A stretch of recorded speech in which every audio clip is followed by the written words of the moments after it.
Middle cerebral artery. It is one of the terminal branches of the internal carotid artery.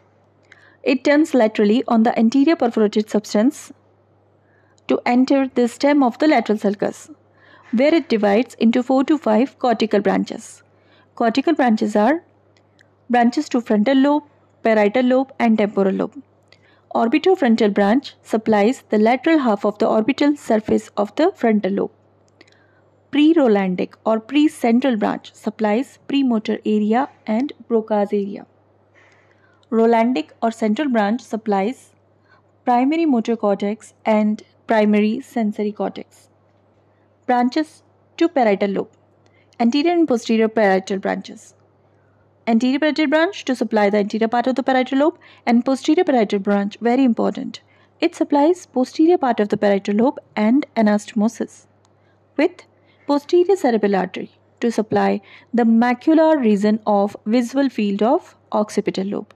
So the macular region of visual field of occipital lobe supplied by two arteries, posterior part of the parietal lobe parietal branch and posterior cerebral artery branches. Now the branches to temporal lobe,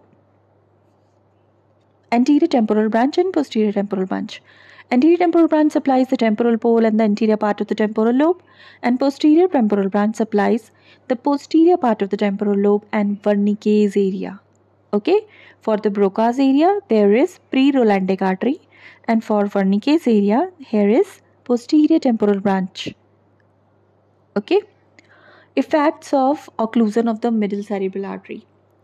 Hemiplegia and loss of sensation on the opposite half of the body. The face and arms are most affected. Okay, face and arms are most affected. Foot and leg may show mild weakness. Aphasia, motor aphasia because involvement of Broca's. Sensory aphasia because here is the involvement of Wernicke's area, especially if the thrombosis is in the left hemisphere in a right-handed person. Homonymous quadrantopia.